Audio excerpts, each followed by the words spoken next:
Good evening.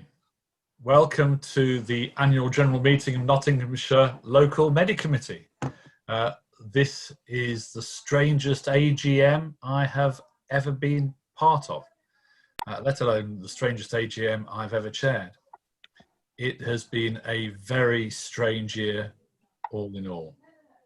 It started off okay, usual winter pressures, usual expectations of the same sort of discussions as we normally have, and then, to use the phrase, it all hit the fan. And coronavirus, COVID-19, I think has changed everyone's lives in a way that none of us would have expected, none of us would have predicted. No one has seen anything quite like this before. There's been previous pandemics. We had swine flu a number of years ago.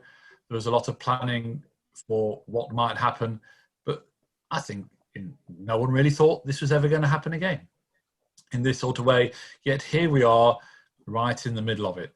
And so we have gone from almost complete lockdown to gradual sort of re-emergence of activities, change of activities, phone and video consultations, which we knew were going to happen and have rather been forced upon us and have changed the way we have worked completely.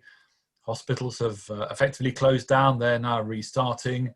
The summer looked almost normal, perhaps in the end of August and early September. And then coronavirus has resurfaced, and many of you will have seen Boris talk yesterday in some very solemn terms, really thinking another 6 months of this, which brings us, we're now halfway through potentially. A vaccine, of course, would be the salvation for us, everything, and we really have very little information about that as yet. It will flow through the system in the normal way. Of course, the next job is really to make sure everyone is protected from influenza, and that is going to be business as usual for many of us, yet the urgency of that is somewhat more than it would be in normal years. Uptake will be greater. We may even have to do another cohort later in the year, whether there'll be vaccine supply. There's a lot of uncertainty in the system. From the LMC point of view, of course, the office was open, business as normal, and the office has had to close. Your LMC has still been working exceedingly hard in the background, working from home. We still have an office as such, but we're not working in it. When you phone the office, the phones will be diverted, but all the staff are there, all the usual things are there, and they've possibly been even busier than normal trying to contact practices because there's been all sorts of problems going on, all the usual things, and then things like PPE supplies and vaccine supplies and many more questions than we would perhaps normally have at this time of year at the back end of summer, and where we really owe all the LMC staff a huge vote of thanks, really, for the work they've put in through, to use the phrase, unprecedented times, and there's more of this to come, of course. You'll hear about the state of the finances of the local medical committee later on in the meeting, and Michael will talk through the agenda and through the annual report as well. From my point of view, I just want to thank all the LMC committee members, particularly the LMC officers, and particularly Michael, for the huge amount of work they've put in, all on our behalf. The reason the LMC is there, of course, is for general practice, for the betterment of what we do, to help our jobs work okay.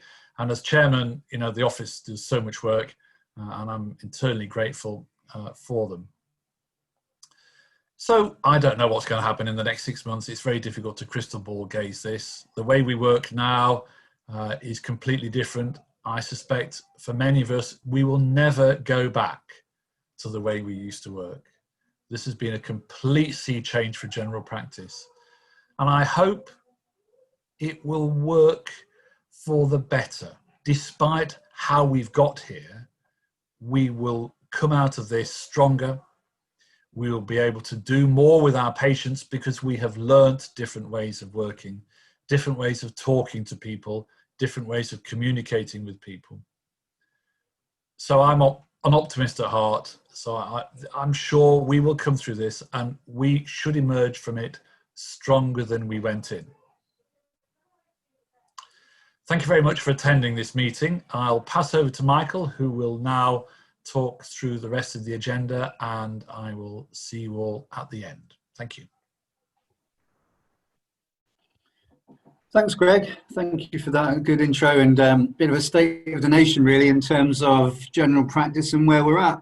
Of course, what we're talking to you tonight about is last year, but we can't ignore where we are now. So the annual report takes us back to 1920. So not 1920 the year, but the year 2019-20. And what we'll do tonight is that we'll talk through some of what we've been up to on your behalf, how we've spent your money, how we have interacted in the system, and where we are really in terms of the ongoing support that we give you. I would thank, as well as Greg has done, I would thank all of the team that's made it possible for us to still be doing this despite the challenges. You know, you can practice as many different contingency plans as you can, but I don't think anybody quite thought we'd be in this position. We have been working virtually, and because of the way that we've worked with Helen in particular, setting this up remotely, I don't think, and hopefully you haven't noticed any difference in service. We've been very busy with, just as you are, in the practices, and I think that the useful thing for us is that you're still asking for help. We're still hopefully trying to provide you with different options, with workforce options, to try and get you through the dark days, really. And from the start from us, really, it's just a big thank you to you out in the practices, because we know how hard it is. We know how much you're battling every day, really, just to keep the ship running and to keep serving your patients as best as you can. And we're always going to keep working to represent you, to support you, to advise you, to stick up for you, both on the local and the national level. That's what we're here for. We relish it, we enjoy what we do, we stick together as a team. And for us tonight, once a year, we get the chance to present to you and tell you what we've been up to. And it's a good opportunity for us to engage. Unfortunately, unlike the last 3 years, we're not sat in a nice hotel and we're not feeding you and pouring lots of wine for you. If you want to do that in your own homes or wherever you're coming into from this, then please go ahead. I'll be really jealous, but crack on and go ahead, you know, have some wines, have some beers, put your feet up and, you know, listen to what we're doing. There is a chance to interact with us as well. So within the agenda, we've got a couple of Q&A sessions. The first one will be after myself and after Jen has spoken, who's our treasurer, and I will introduce the team in a minute. But we will have a Q&A where we can take some questions that you've submitted via the tab on here next to the chat option. Then we'll let Richard and Leon speak about EMAS, and that'll be really good and really interesting for us. And then they might be able to take some questions as well. So again, when we're past the first Q&A session, if anything occurs to you that you'd like to know more about, please put any further questions in the Q&A and we'll look to resolve that. Khalid has already said nice cup of tea, so already the chat is working. One of our GP committee members is not taking a wine, but he's taking a cup of tea. So we have drink updates from one of our GPs. If anybody else can better that, please get in there, interact. This should be fun. Well, I'm going to go very quickly through the agenda. So Greg's our chair. Greg's opened up the meeting, and Greg has been leading us as an LMC now for some time, and is a good leader for us. Gives some consistency, and from a clinical point of view, that leadership that we need as we represent you. And we are indebted to Greg for all the work he does. He's actually on leave today. That's how dedicated Greg is, but he wouldn't have told you that himself. Jen is going to be after me. So Jen follows me. Jen's one of our committee members as well, and she's our treasurer. And maybe, Jen, if you want to just take yourself off mute and just say hi so everyone can get to see who you are, if you don't mind. Hi, everybody. I'm Jen Langfield. And Jen's our treasurer. So after me, you'll hear from Jen, and she'll take you through how we're using your money. As I said before, you know, our role here is to make sure that all of the statutory levy monies that we are paid by the practices is spent responsibly and in response to what you would want it to be spent on. And tonight's a chance to really kind of scrutinise that and to ask any questions about it. But we take it very seriously, our duties. Then we'll have a Q&A after you've heard from Jen. That's the chance for you to ask anything that you want to ask us, and we'll, of course, endeavour to answer. Some questions we might answer via the Q&A chat. So you might find you ask a question and you get a response that doesn't go to the wider group, and we'll judge that as it goes. If there's a question we can answer to the whole group, to all attendees, and it would be in the interest, then we'll do it that way. but whichever way, we'll do our best to answer any questions. Then we'll move on to Richard Henderson and Leon Roberts. So I'm going to ask Richard and Leon in turn, really, just to perhaps say hi and just what their roles are, and then you'll hear a bit later. So Richard, perhaps you could start us off. Yeah, very good evening. Thank you very much for the invite tonight, Michael. It's great to be here and a good opportunity to talk to everybody who's on the webinar tonight and give you an update about EMAS, a bit of background behind us, and how things have been through the period of COVID as well. So thank you for the opportunity, and we look forward to speaking later this evening. Thank you, Richard. And Michael, yeah, as Richard just said, Chief Executive said, my name's Leon Roberts. I'm proud to be the Executive Medical Director at East Midlands Ambulance Service.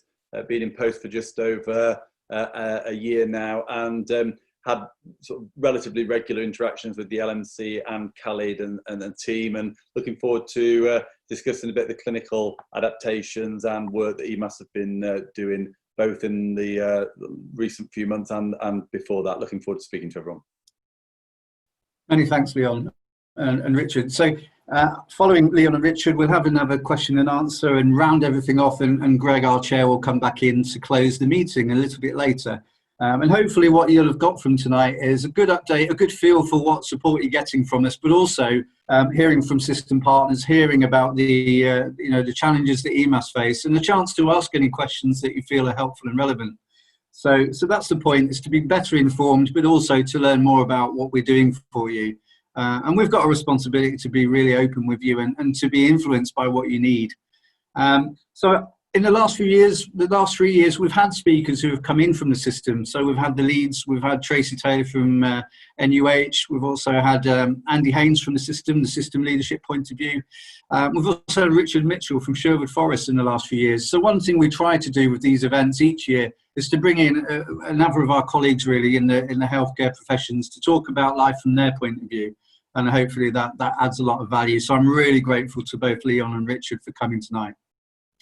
Julie Reid. Julie seems to have upped the ante a bit on the drinks. So it looks like, I'm taking it that says rhubarb, Julie, but it says rhubarb gin. It could be rhubarb gin, I just don't know what it is. But I'm going to say it's rhubarb for my own benefit, whatever it really is.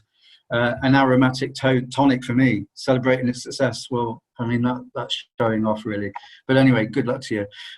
Let's move into the next section then. So I just want to take you through what we're doing and what we've done over this last year. So the next slide is very topical, this one. And what this is for me is about trying to say thank you, but also stand up for you really in the practices. Nationally, there was a lot of upset among general practitioners and their teams just the other week when the media got hold of a media briefing from NHS England, where it was clear that there was extra scrutiny, if you like, passed on to the CCGs to ensure that all practices are seeing people face to face as patients. I think it was a terribly misjudged move. The tone was wrong. And I know a lot of people said to us that they felt very alienated by that. So we responded in terms of locally. We wanted to at least reassure patients that the service is open as normal in Nottinghamshire. It was important that we did that, but also it was sending a message back to NHS England, which I think LMCs around the country have done, to say, these guys in the practices are working as hard as they can. They're performing heroically. We were clapping for them not long ago. And what really isn't needed is anything that dents the morale or makes people feel that they're not valued. So the Post ran that for us, which I think was helpful, just on a local basis. But the point is that we'll stick up for you, we'll stand up for you. You're our members, we work for you. And we celebrate what you do as well. There's no doubt that we will also work where there is any practices who are having difficulties with their contractual requirements. We wouldn't back bad care, but we know that Nottinghamshire practices by and large are brilliant at producing great care. The CQC ratings would bear that out, and our experiences working with you would also bear that out. So our stance is that we just can't accept that kind of criticism. It's unmitigated, it's unwarranted. We'll always stick up for you in your practices, locally and at national level, where we need to feed back to the GPC. Well, I'll take you through very quickly. Hopefully you've got copies of the annual report that have come in through the post box. but also we make them remotely available. We've got them online. We've also got a PDF version of it. So hopefully you've had a chance to look at the annual report. And if we were in one of our hotels that we booked to have a lovely occasion, we would be putting these in your bags. You'd have them at the table with your wine and your beers and your rhubarb gin.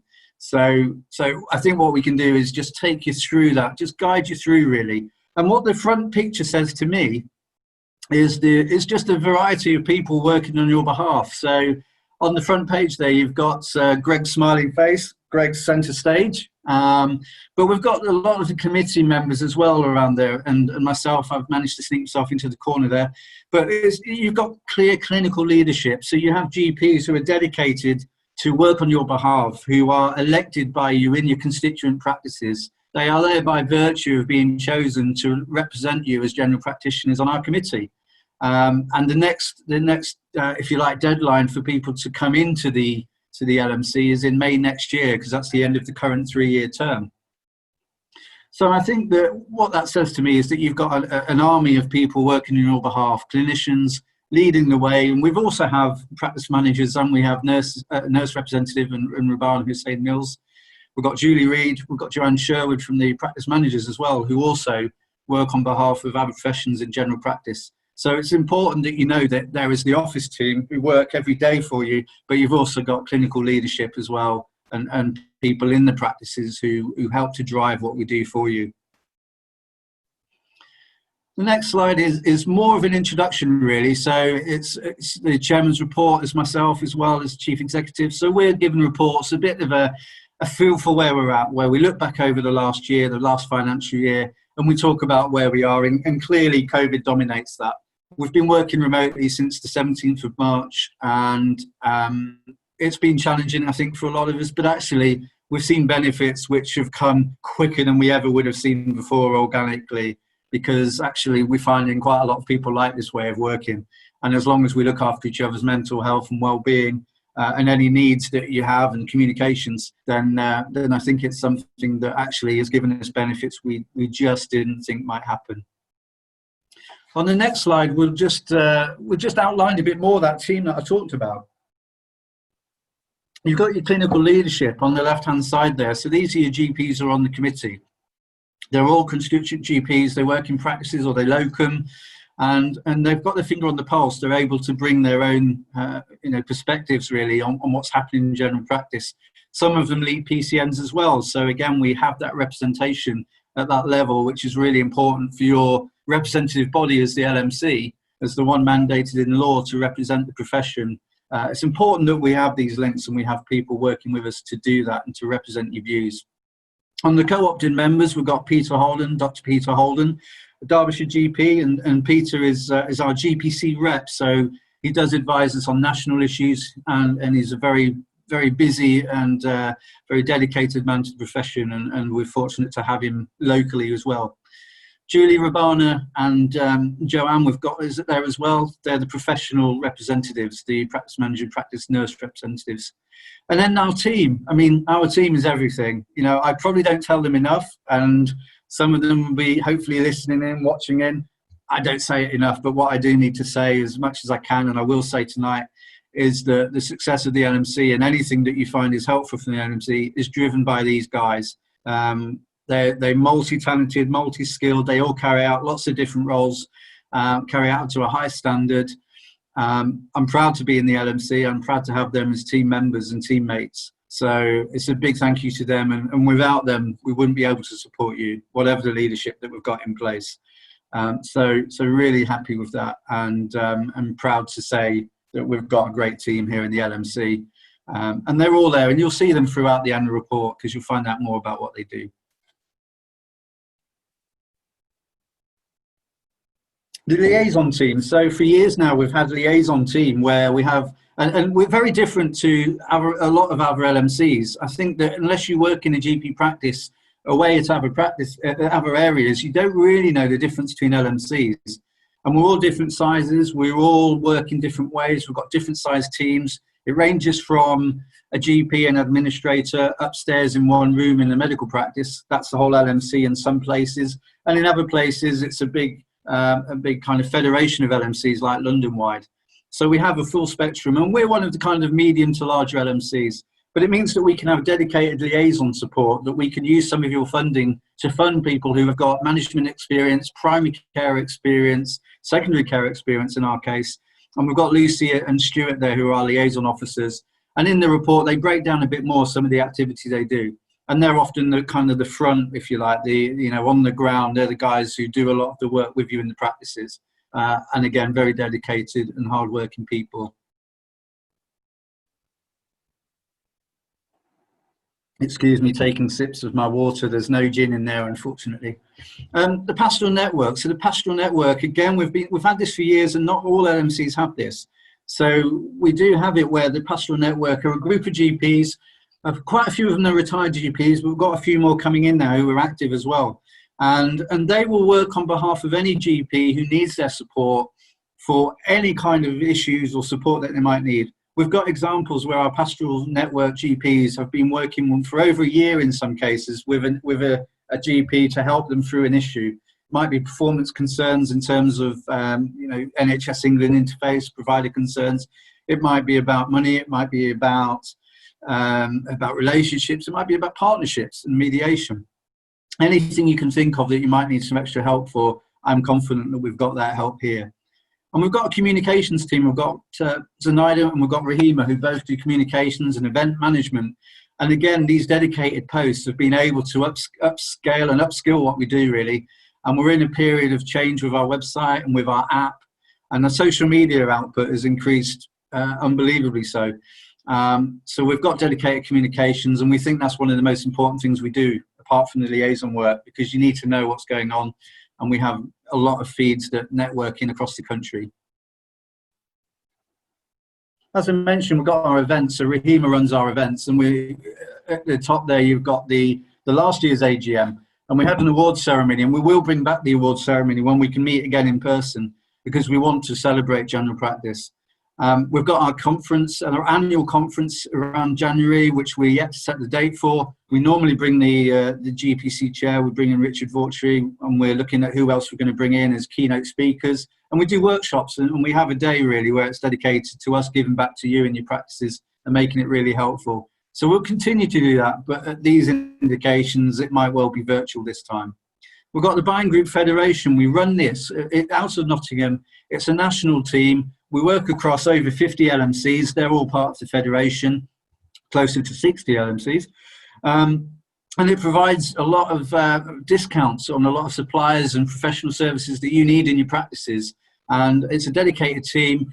We've got comms functions, we've got procurement, we negotiate with the suppliers, we negotiate over food discounts for you, which is very topical. And they're a hive of information. We do live chats. We do all sorts of help for anybody around the country that needs help with their supplies and services. So again, if you don't use them in your practice, please give us a look and challenge us to help you to save some money. The next slide takes us into two more services that we run. These are all the Buying Group, GPS, and the Phoenix program are three programs that are not funded from your statutory levy. And Jen will talk more about that, I think. But it's just to reassure you that your money pays for us to run our core services, and everything that I'm talking about now are extra services to that, where we get extra funding to come in and help you. So GPS is a free peer-to-peer mentoring and coaching program. It's GP to GP. We have child manager to manager and nurse to nurse. And we've moved to a rapid access model through COVID, where you can get much quicker and much shorter support as well. And it helps you with goal setting and with when you're looking at signposting and where you want to go next, and empowerment and confidence building. And we've seen hundreds of GPs over the 5 years that we've been running. We've seen over 300 GPs. And we've actually franchised it out now to a number of areas, with the latest one being Humberside. And we're in talks with other areas to look at expansion as well. The Phoenix program is our workforce program. So our workforce program is one where we make sure we get system monies to help you with things like new to practice, GP fellowship programs. We look at roving GP, roving PM. These are new schemes we brought in to help you, particularly during COVID, to help with resilience. And in fact, the roving PM program we brought in before COVID, because we thought that there's actually quite a lot of turbulence in general practice for practice management, and sometimes we need to get help in to help you. So again, if you want to look into the Phoenix program more, you can find out more about what we can do. And we're nearly at 8 o'clock, so we're nearly going to end really to bring Jen on from the Treasurer's point of view. But that's why it's a nice little segue there. So we've got the summary of accounts, and I'll let Jen talk a little bit about that actually before we go any further. But just to round off my part really, before we segue into the accounts and the Treasurer's report, what I want to reassure you of really is that we are very much dedicated serving you in your practices. We will take questions. Please put them in the Q&A slots. We've already got 1 or 2 in there. If you've got any you want to put in there, we will either type the answer back or we will answer live and we will share with the group. So please ask anything that's on your mind and we'll do our best with that. I want to thank everybody who works in the team, and my Director of Services is Helen Shuker, who's controlling, she's kind of doing the puppet master thing tonight. So Helen's holding this together, as she does with a lot of LMC things. And Helen's been with us for some time now and has really helped to make sure that we're on the right track with everything, and runs the services that we provide to you. So very busy and multi-talented person. I could thank everybody in the team and name them all personally. You'll know who they are, but we've got some cracking people. And when you read the report, you'll see more about who they are and what they do. But a great bunch of people, and indebted to them really for everything that they produce. So I'm going to stop now. I hope you've had a bit of a whistle stop tour that gets you more aware now of what the LMC does for you. We've got the next year, we want to give you a great report next year, hopefully with some awards and hopefully with some dinner. But at the moment, you know, this is where we're at. But we're, as always, we try and make the best of it and try and make sure that you don't notice any change in the service or no negative changes. And please keep talking to us about what you need and make sure that we get that for you. I'm going to stop now, and I'm going to hand over to Jen. So Jen's one of our GPs on the committee. Jen's our treasurer, and she'll take you through the report for the accounts. So thank you, and thank you everyone for coming tonight and giving up your time. Hi everybody, thank you Michael. Good evening everybody, thank you for joining us in this new format. Again, I am pleased to report that the Nottinghamshire LMC accounts remain in a healthy financial position. As an LMC, we strive to deliver more for you, our constituencies, year on year. Our job is to use the funds you pass to us responsibly. This year, I want to spend just a little bit of time explaining to you about the fees you pay and where they go. Now, these fees are divided into 2 parts, the statutory levy and the national levy. The statutory levy is what it pays for us to represent, support and advise our practices. It remains here in Nottinghamshire LMC, and it pays for many of the services that you use, like our liaison officers, like our support networks.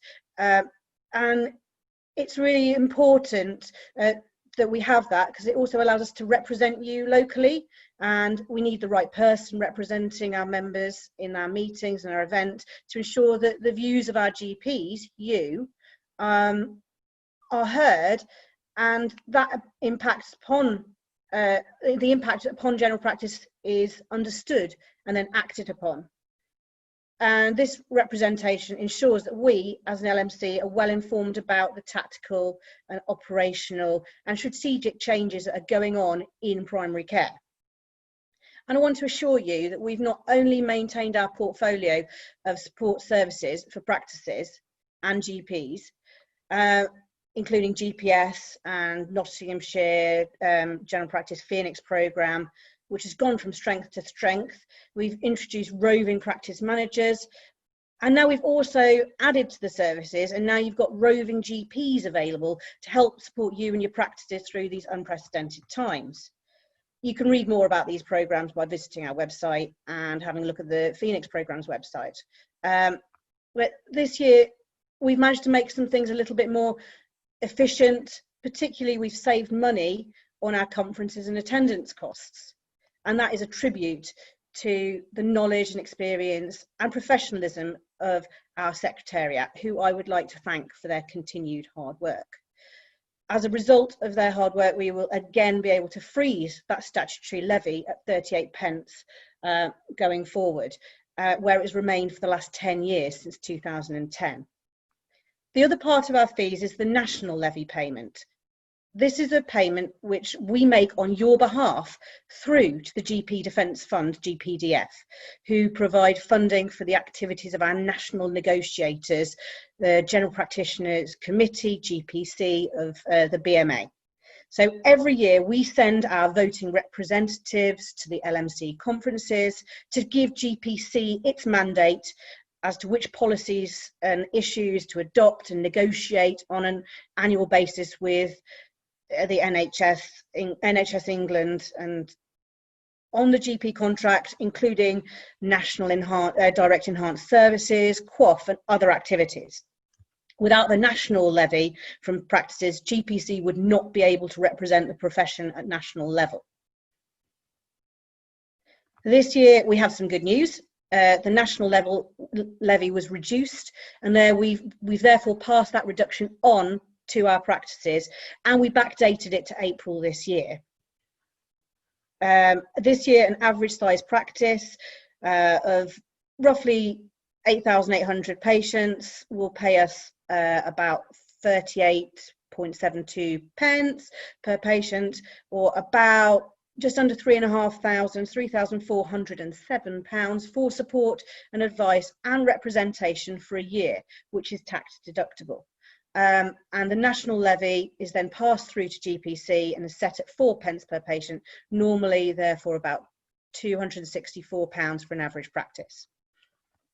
Now, in 2019-20, right at the end, we just started to see a little bit of the effects of COVID-19 in our annual accounts. And this necessitated a move into virtual meetings throughout the system, which started in March 2020.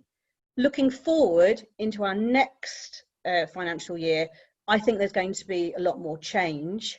Some of our costs, we hope, will be a lot more efficient and cost effective, giving you, our members, more value for money. We've already noted that it's meant that there's an increase of availability of our committee members to attend meetings because they're now virtual and therefore more accessible, and that's really good for practices and our local representation. Like everywhere else in the NHS and every other business, the LMC has had to undergo many changes to make it a COVID-safe environment for the team. And also it's been there supporting practices become COVID-safe environments. But we've had to rethink the way we deliver everything, to do our events, our conferences, our seminars and our open meetings, moving everything for now into the digital world, and just to make sure that we keep everyone abreast of these important developments. There have been positives and negatives of doing this, but we really hope to be able to deliver both digitally and face-to-face services as soon as it's safe to do so. There's a lot of uncertainty going forward. As an LMC, we want to be able to act and react to the current environment. And again, as I did last year, I'm going to ask you, our members, to help by telling us how you want us to support you. Tell us what we're doing well and what you want us to be doing more of. And tell us what you think, if you think we could be doing something differently, or if we need to change focus. We're your LMC and we're here to help you. Now, you've probably heard enough of me talking, so I'd just like to open the floor up to a few questions. Right, thanks, Jen. Thank you very much. I think that's a really good update from Jen. Jen is very good on the board. She sits on the board as the treasurer. She is very keen to make sure that we've been responsible with your funds and challenges me all the time on that. So please rest assured that there is that oversight and scrutiny on what happens with your levies, and we have frozen it. I think, you know, Jen did say that we have frozen it since 2010. As much as possible, we're trying to offset any savings that we can to you. Okay, so we move on to the Q&A session, and what I'm going to do is I'm just going to encourage any burning questions you've got to go into the Q&A part, which is next to the chat. Hopefully it's next to the chat on your machines, and I'm going to take a couple in turn. So some of these questions it would be better to talk about, really, rather than just to type through the answer, because they're quite involved. So the first question that I've got here, and we'll give this until 8:25, and if we end any earlier, then we might bring Leon and Richard on a little bit earlier, but let's see how we go. At the moment, we're looking at this slot now until 8:25. So the first question was, has the local change to one CCG over our area been positive or negative from the LMC to our practices and patients? So I think what the question is asking there, and if any of the panelists want to come in and help to answer any of these questions, then please just indicate to me and I'll wave you in.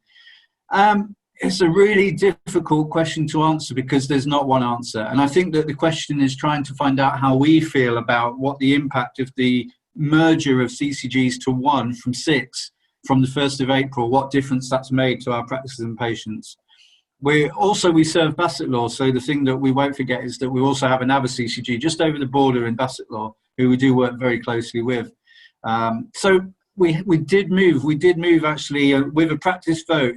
We insisted that this was a practice vote that we raised and made sure that the practices had the choice to say whether this happened, this whole merger. And that did happen. So the practice mergers, the CCG merged on the 1st of April. It was overwhelming actually from the legacy CCGs, from the practices as members to get this merger through. Has it been positive or negative in our point of view? Well, I can give you my point of view, and if any of my colleagues want to join, then please do. It's good, and there are positives, and there are other issues around it since the merger, I think, which hasn't really given us the desired effect. If I was going to be really kind, I would say that when the merger happened, they probably didn't think that as well as trying to get used to cramming 6 CCGs into one, that they would have a national pandemic to fight. So they haven't really had much of a fair crack at it in one way. At the same time, I'm trying to be balanced, but I will give you some opinion. I feel that there has been an element there of CCGs trying to do things very, very quickly, very, very big effects on our practices and patients in one go. I think sometimes that's desirable because one of the reasons I think that they've come together is to reduce inequalities between the different areas. So one example of that is probably the ESDS service, so the enhanced service locally, and also some of the other enhanced services where they've all been harmonised in the rates. Now, I'll be open and frank with you. I think you'd expect that from your LMC. And we did appeal for a more staged way of doing this. And what we said was that we want one of 2 ways to approach this from a CCG point. One was either that there was an uplifting to the highest amount of money that practices were being paid in any area for an enhanced service locally. So in other words, nobody would lose any income by becoming one CCG. That was our number 1 ask. That's what we demanded from the CCG. The answer from the CCG that was unaffordable. So what they've done, and you've seen this, is that they've tried to do something where there are moves up and down with some of the fees. And that gives us, again, it gives us a situation where practices are losing money for work that they've been doing despite not doing anything different. They're suddenly being paid less for that work. And in some cases, they've stopped doing that work, which means that the commissioners then have to find someone else to do it. And that has not gone smoothly, and that is still causing problems, and we still have some very active discussions with the CCG on that. So you could argue that in some ways the Big Bang movement of merging 6 CCGs in one has some undesirable effects on the practices and potentially on the patients, where it changes the payments that practices are paid. Unless it uplifts everybody to a fair rate that everybody feels is affordable, that would have been the best answer for everybody. I think it's early days, and my personal opinion is that the benefits of the merger are probably less felt at the moment out in practices and by the patients. But I think that what we find from the LMC representing you is that it definitely streamlines communications. It gives us an opportunity to work with less people for the same conversations. So now we go to one primary care commissioning committee, for example, as well as the Bassetlaw one. That is, that's 5 less PCCCs that we go to. That means that when there's a decision over a list closure, it's made in one place by one group, and it's a bit more consistent, and we can actually represent you more in those meetings to get that consistency and only do it once, because we're doing it with one CCG across instead of 6. So the good part of the merger for us, I think, in the interest of balance, is that it is early days. I think there's some people who are endeavouring to do some really good, innovative stuff in there.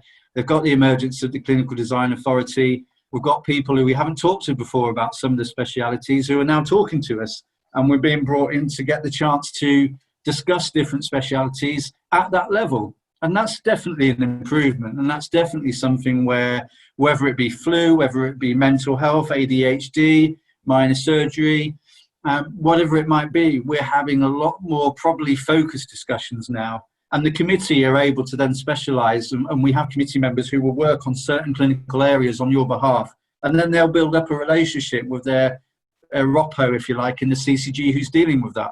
So that's definitely been an improvement, because it just means it streamlines it.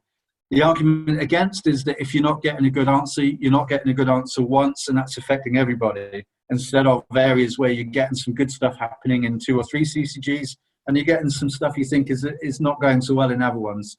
So there is no one answer to that one. I think it's a really excellent question. But, you know, if we go all the way back to county and cities, PCTs, pre-CCG, there was always definitely imbalances and differences between Nottingham City and Nottinghamshire County. And again, I think there's still a feeling in some areas that the city are very different to the rest of the county in their needs, in their care. And one example of that is even in the funding for the public health services. So again, it's to let you know that we're campaigning for you to try and get trying to reduce the inequality there, where we see the county are actually paying more for the services that the equivalent practices in the city are getting. So they're doing the same work, but the county are paying slightly more than the city, because they're working independently and they're reporting to their councils and their own independent units. So system-wide thinking has to improve, and that's one of the roles that I think we've got for you, which is to work at system level, to try and get out the inequalities that we see, and to try and get more consistency, but not consistency where it's a race for the bottom, but consistency where it's to try and raise standards, to raise the remuneration appropriately to help you to do your jobs, because, you know, the big bang approach of one CCG has helped in some ways organisationally, but in other ways it's created some new issues, and we can't hide from that. So it's a very mixed question. There are some positives. There are some things that we wish hadn't happened the way they have. But we've got less people to work with to try and get them done. And by the move to GP TeamNet, which not everybody loves from a communications point, but it is giving more functionality across practices, which I know that there are some benefits there that people are finding. And again, probably fast track because you've got one CCG. We spend a lot of time talking to the CCG, so just to reassure you that when you see things come through that you're not sure about, if you're not happy, call us. Most of the time we're involved in ongoing conversations about them. Occasionally you tip us off on something that we need to get in there and sort out for you. But it's that system leadership we need to give to you, which is partly why Richard and Leon are here tonight. It's the fact that we work at system level for general practice, because unlike so many other areas, we're not one body. We're talking about over 130 practices and a number of PCNs, but we're, as GPs, we're your official representatives, and we will talk to the ambulance service about issues that affect you and affect them as well. We will talk to the hospital trust, we'll talk to the healthcare trust, we'll talk to the councils and public health. We will do that all at local level on your behalf. So it's a really long answer to a great question. What are the positives and negatives? Well, I could give you a really, really detailed answer, but I would have to write it all down and send it to you. But what I would say is that if you see issues that you think you need more support on, we probably are in the same court as you are, but please tell us about them. The second question I've got here was about the statutory levy. So there was a question there about, will the statutory levy be decreased in view of the decrease of the national levy? Jen, I don't know if you want to come in with that one. I could answer, but you might have some thoughts. So the two are two separate things. So you've got the stat, but what you sometimes see is the total levy coming out. So therefore, the total levy will be reduced in that going forward, because the national levy has been reduced, but the statutory levy is staying the same. We're freezing it, where we've kept that level for 10 years without increasing it. A lot of LMCs have over that time increased their statutory levy, but we don't want to do that at all. We want to work on our efficiencies and work doing things differently to make sure we give you more value for money going forwards. Yeah, thank you, Jen. Yeah, so yeah, I can't really add to that apart from to say there isn't an automatic connection between the two. So we review our statutory levy every year, and rather than go for inflation and the cost of living and increase it each year, we've probably bucked the trend that a lot of LMCs do, and we've kept it frozen. And that's certainly the case for this year, for 2021. The next, oh sorry, Greg, did you want to come in at all? I think I've got a prompt that you might want to come in. I was just going to add, actually, Michael, to what you said before about the one CCG. The only issue I think we might have is one of representation. There were a number of GPs involved at CCG level before, and now because of the unified team, there are less. And I think that's regretful. Having said that, there are a number of us involved in groups looking around various specialities, and that's to be welcomed. And indeed, in these times, I think we should welcome the fact that we actually do have one team. So I'm hopeful that the benefits will just accrue from having one team. But I think maintaining representation at a CCG level is quite important, and it's certainly a role for the LMC over the next year or two. Thank you, Greg. Thank you very much. The next question. So the next question was about the COVID vaccine. What's happening with the COVID vaccine, and have you heard any more? So I am going to go straight to two of our experts on flu and IMS who do represent you in the various bodies talking about this stuff right now. And I've got, going back to Jen and Greg here, if anybody would like to jump in on that question. Very topical. Yes, thank you, Michael. I've been a representative on the vaccination and immunisation group for a while, and the flu group, and the Nottinghamshire Derbyshire group has now been subsumed into the ICS group, which has also been tasked with COVID planning, which is interesting because although we know all about the flu vaccine and people will have started their campaigns or are about to, the COVID vaccine, of course, has started from absolute scratch 6 months ago. And we know there is a plan to vaccinate people. There are groups out there nationally and internationally working as hard and as fast as they can. The Oxford vaccine might well be a front runner with AstraZeneca, who are going to mass produce this. And yet details are exceedingly sketchy. There's another meeting tomorrow and we might have an update. I think some of us are hoping that some vaccine might be available before the end of the year, targeted at probably healthcare professionals. Mass rollout is almost definitely going to be next year. How it's going to be done, how it's going to be funded, probably not in primary care. Mass immunisation is going to require a degree of planning over and above that which we usually do for flu.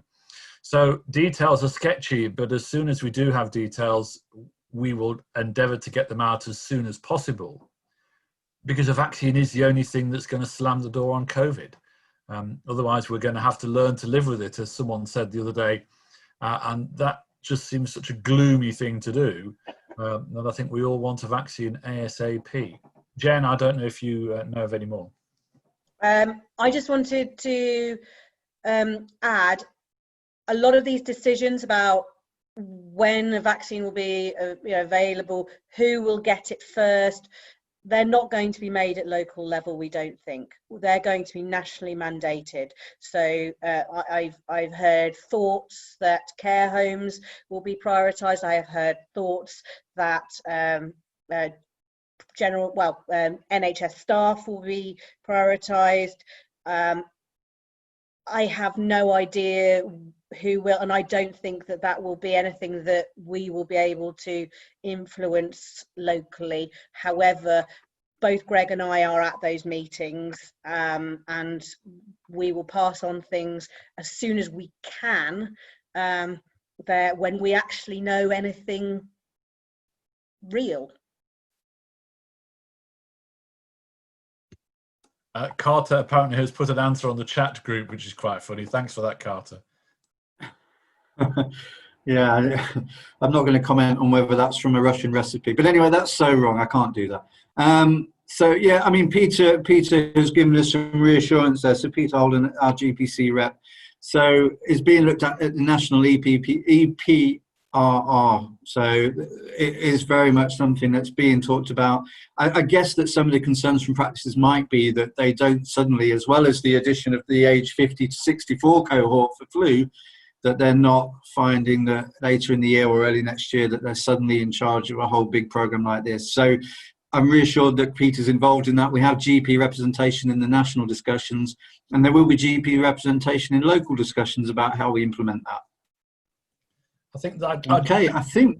Sorry, Greg. When the group met last week, there was a discussion about vaccinators who would actually be able to vaccinate, and I reminded the group that much of the expertise in vaccination, in terms of actually giving vaccination, sits within general practice, because all GPs can do this, all practice nurses can do this, and so there's a pool of people out there who can help. How that will happen, I don't know. But in terms of manpower, I think we've got the manpower. It's just getting the resource in and the planning in, and of course the vaccine needs to be there as well. But I think we will have a role to play, even if it's not in practice. Thanks very much, Greg and Jen. So I think you've heard all of that really. So I think Peter's message to you would be that nothing is fixed yet.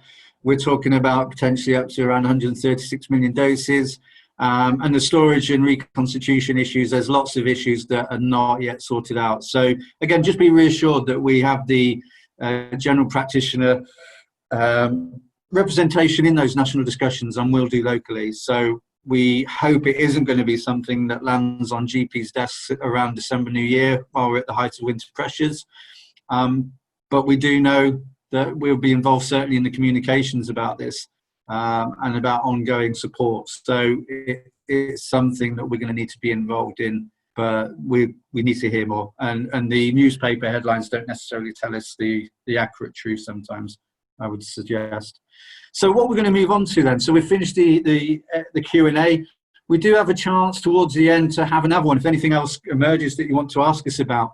But for the next stage, really, I want to hand over to both Richard and Leon to take you through a presentation from EMAS.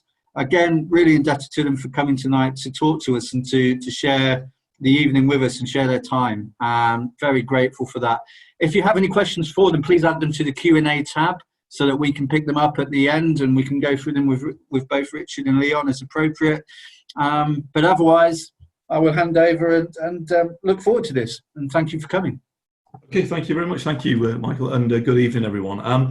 First of all, a bit of an apology. With us being in separate rooms, Leon has got the task of clicking the pages as we go through the presentation to start with. I'm going to give you a whistle-stop tour of some background of EMAS, a bit about us, sort of size, etc.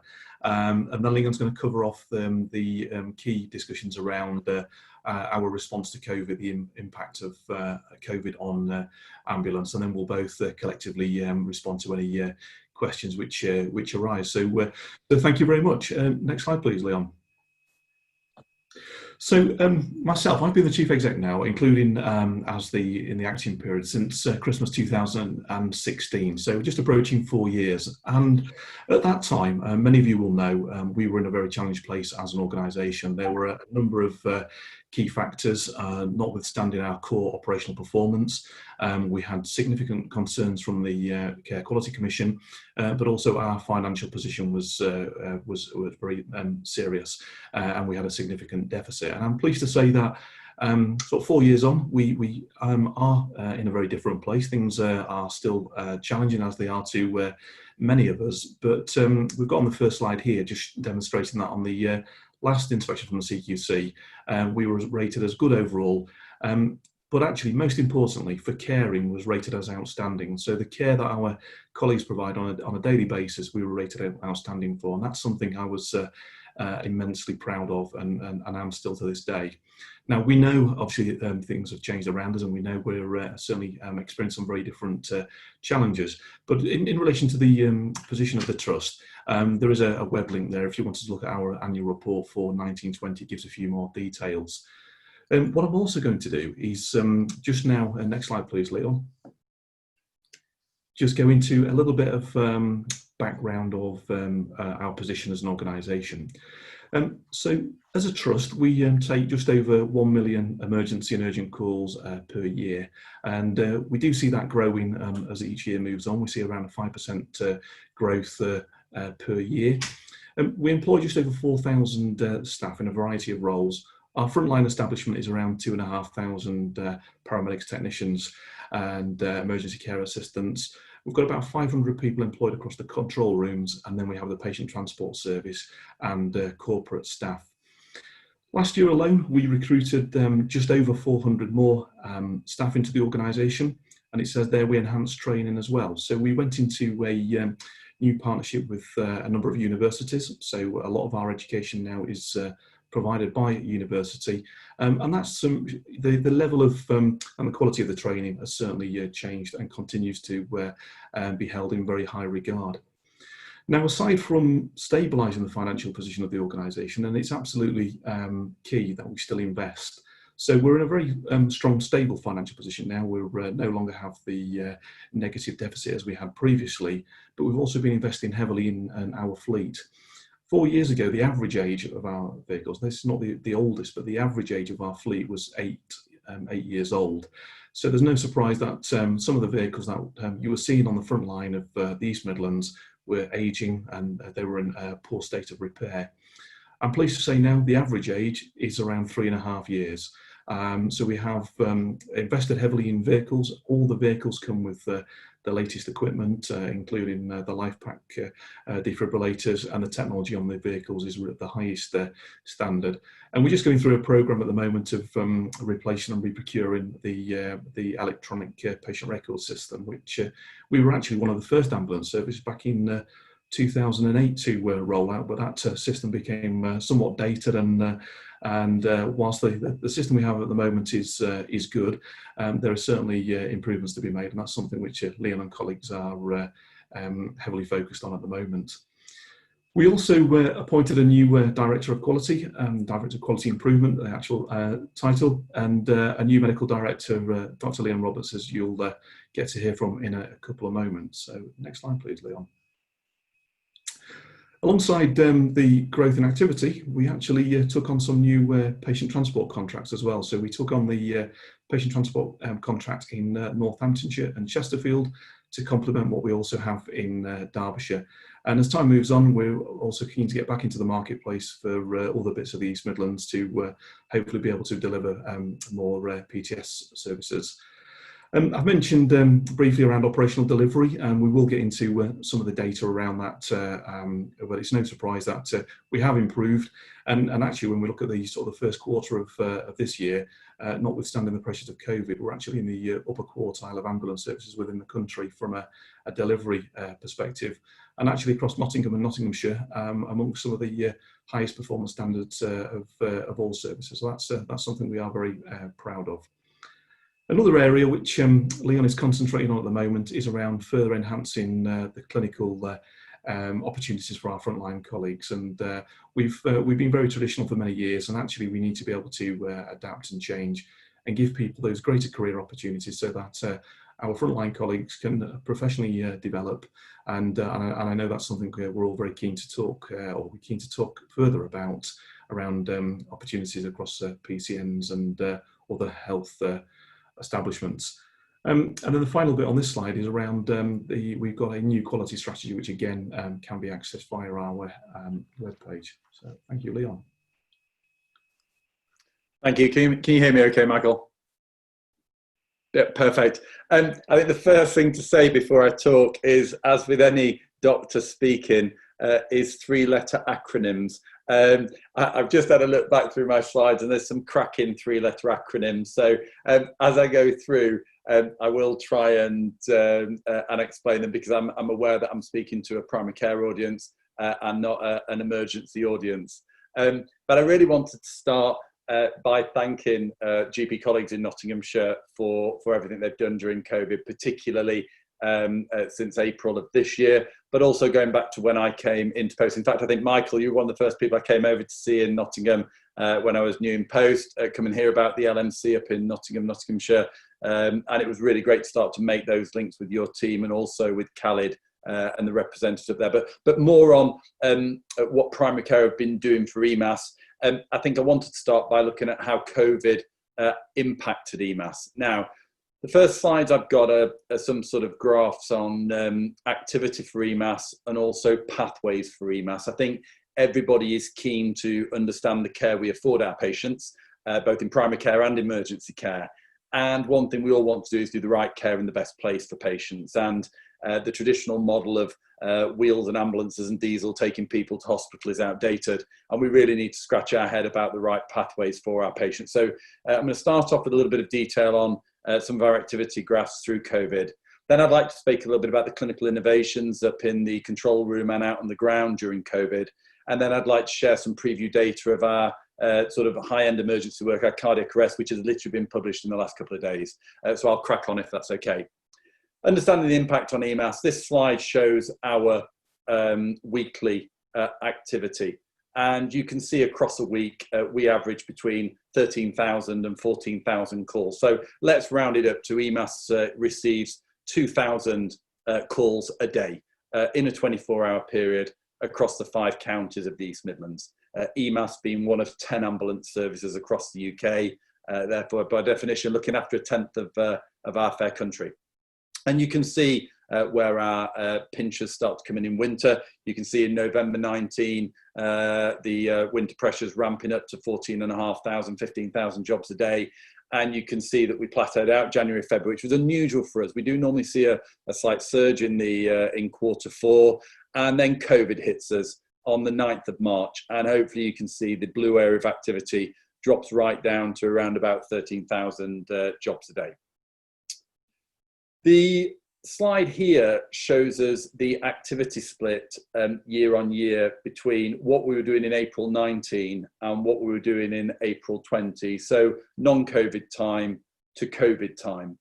And the things I need to explain to you are obviously what Cat 1, Cat 2, Cat 3 are. So category 1, you can see in blue there, is an immediately life-threatening emergency. A category 2 call is an emergency call. Category 3 is an urgent call, think alongside of duty doctor urgent on day demand. And category 4 is our non-urgent work, so calls that come through to us that we deem to be of a non-urgent category. The astute you'll see at the bottom of the screen is also a Cat 5, which is hopefully those types of calls we hope to deal with via our clinical team in the control room, essentially a telephone triage. It's called our hear and treat. And we would hope that in our category 5 bucket, most of that we will be able to deal with via hearing the problem and directing people to an appropriate source. So April 19 to April 20, you can see that our category 1 work dropped from 10% to 8.7. And our category 2 work, which is the largest bulk of our responses in EMAS, this is our emergency work, which on 50% of times we aim to get there in 18 minutes. You can see that that chunk of activity dropped from 61% to 52. And the work went into our category 3 urgent work. Now, how did that come about? Well, some of that is a health-seeking behaviour of patients who were less likely to call 999 with their symptoms from trouble in the NHS. But we also introduced a new way of triaging our calls. Anybody that's rung 999 gets a helpful person saying, where are you? What is the location of the emergency? Is the patient breathing? Is there any uncontrollable hemorrhage? And is the patient fully alert?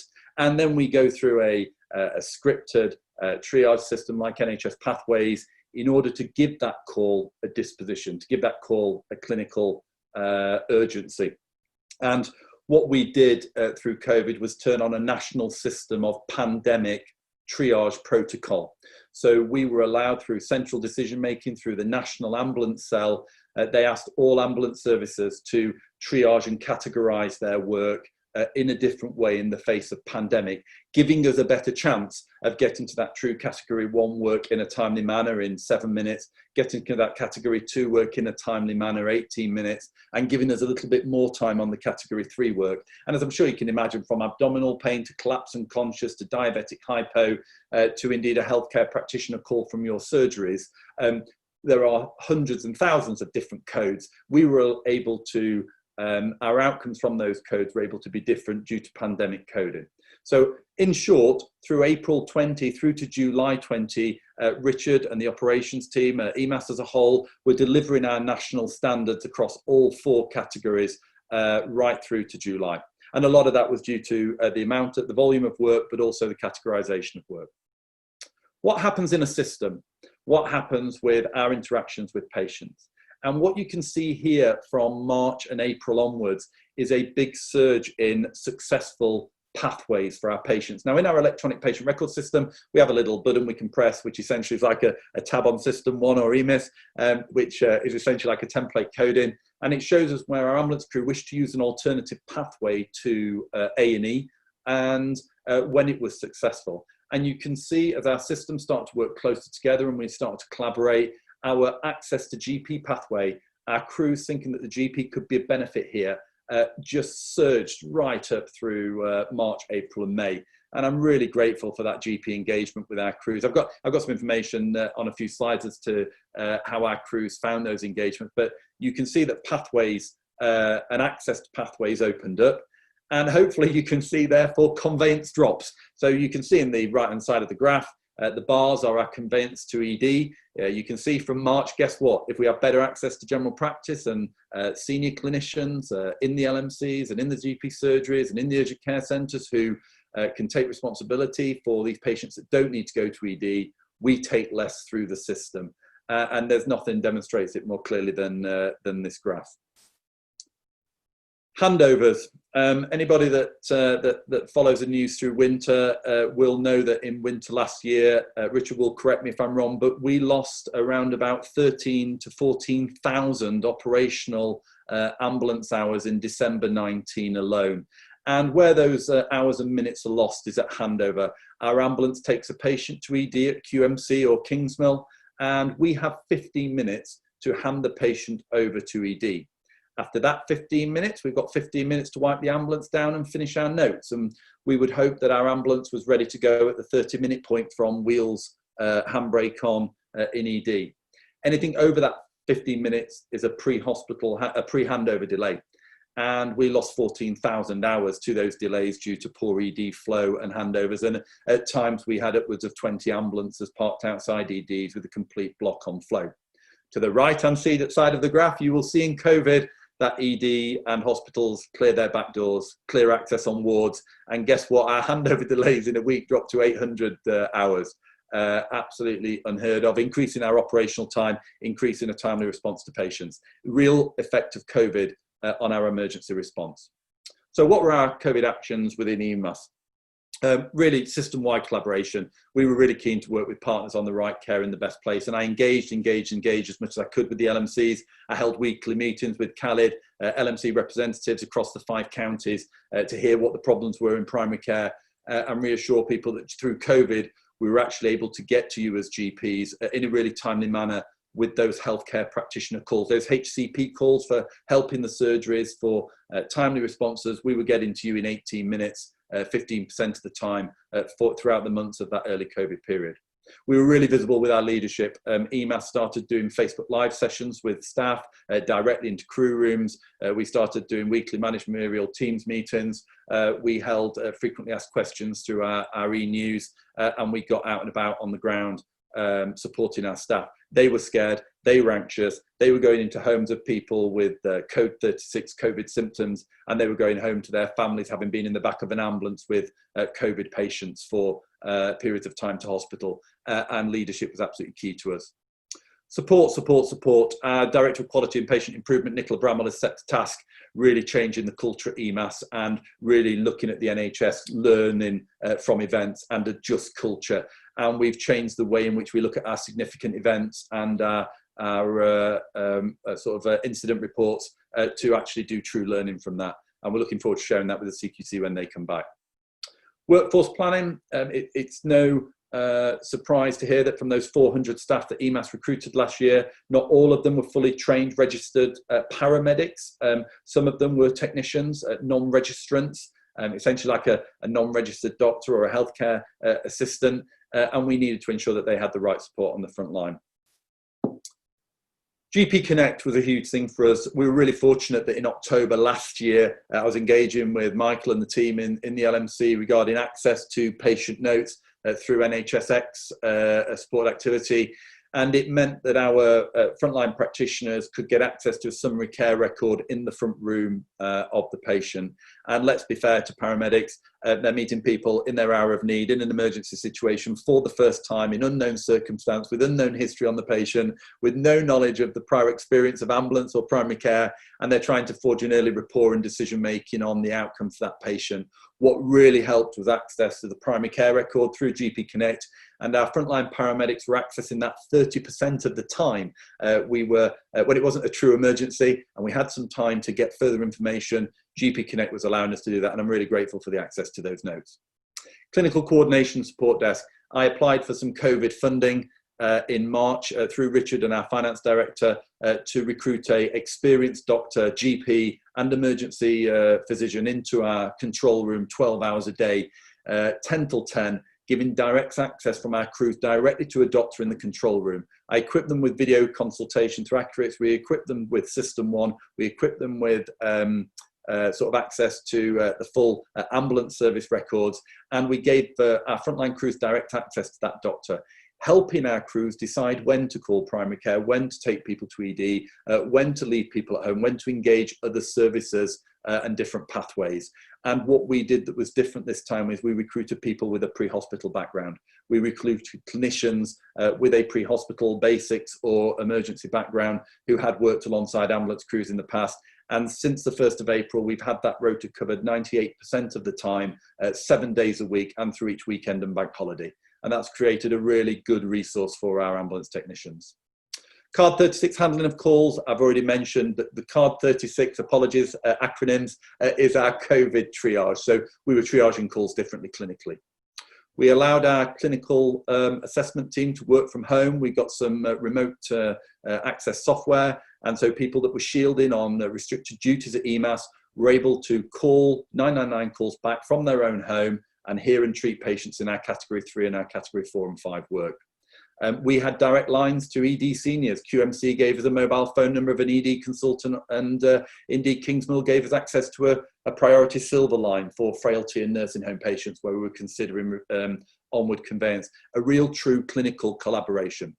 It decreased our duplicate calls from patients because we were responding in a timely manner. It decreased our prolonged waits. It improved our patient care, and we were, from a patient experience point of view, care was improved. And here's one of our doctors, Dr. Simon Rayner, a retired GP from Bilston, who flies on one of our local air ambulances at East Midlands Airport. Is both a GP and critical care trained, working on a 12-hour shift in the control room with his ambulance radio, his GP notes, and his video consultation into the nursing homes, having a whale of a time, I'm sure. We invigorated our Band 7 specialist practice role. Richard mentioned career opportunities for paramedics. We have long wanted, and through our staff surveys and our cultural audits, we have been aware that our staff wanted something above Band 6 practitioner work. And we've been working to bring in a specialist practice role, a Band 7 clinician across the 5 counties of the East Midlands, in order to treat people differently with some enhanced history taking, examination, differential diagnosis skills, and empowering them to hopefully see and treat at home. We're equipping them with dressings, we're equipping them with urine dipsticks, we're equipping them with otoscopy, we're equipping them with some advanced paediatric skills for discharge unseen. And we've just recruited our first 28. We've done an internal recruitment campaign, including a full day of clinical credentialing and OSCE stations where they were put through their paces on a pretty crappy day, including speaking to a grumpy GP who wouldn't take a referral from them. And we selected our talent, and they've just completed, well, on Friday they'll complete a 2-week course at one of our training centres, and the first cohort go live in Leicestershire and Northamptonshire on the 28th of September, quickly followed by a cohort in Derbyshire and Nottinghamshire. Their education starts on the 5th of October, and they will be going live 14 days later on Monday, the 20th-ish, 5th, 12th, 19th of October. And I will be messaging out through the LMCs when those practitioners are live. We've been using additional resources. University Hospital Leicester wanted to put out an ED physician-led response unit, a PRU, physician response unit, and Lincolnshire used one of their charities to have a community emergency medical service, CEM service. And again, senior clinicians in cars working collaboratively and proactively with EMAS, dispatched to some of our low acuity work in order to try and see people at home and leave them when appropriately safely discharged there. At the bottom there, again, our CAT team, our clinical assessment team in our control room, working on some of our hear and treat work. We're not spending a lot of time welfaring calls back. You can imagine when we're in times of high capacity and high demand, we use some of our clinician time to bring people back to check they haven't deteriorated. We re-triage them. And my goodness, if we're responding in a timely way, guess what? We're not using our clinician time to bring people back to check in on them. We're using them to do true hear and treat. We're passionate about our next steps with pathways locally. Nottingham division of our ambulance service has a pathway lead, Helen Drew, who's working closely with clinical leaders to look at pathways for epileptics, pathways for mental health, pathways for diabetic hypos. And we're also engaging with our EDs on their same-day emergency care clinics. I'm sure you've heard of SDEC. It's avoiding ED by sending patients in a timely manner to an appointment in ED for their head CT, for their urgent buds, for their subarachnoid rule out, etc., etc. And we're very engaged with the principle of the NHS 111 First scheme that's been trialled down in Portsmouth and the South Coast at the moment. Better relationships with primary care. My goodness, I'm grateful for everything you've been doing. Our frontline paramedics all have commented to me, and I fed it back to Khalid, timely support on the phones. You've been working from home, you've been tirelessly triaging calls, you've been ringing our paramedics back in a much more timely manner without the pressure of the waiting room for all of you. And we've been having really grown-up adult discussions from paramedic band 6 to senior GP, and it really has made a difference in those conveyances. We genuinely believe that the GPs have been busy with the end-of-life care. We've seen more respect forms, we've seen treatment escalation plans, we've seen personalised care planning, and it has made our job a lot easier when we are on scene with relatives and patients. And it is clear that the GPs have been having those compassionate conversations with their patients about deterioration and about what they want ambulance to do when we're inadvertently call and they are dying. And it's really helped with those conversations you've been having. I'm very, very grateful for that.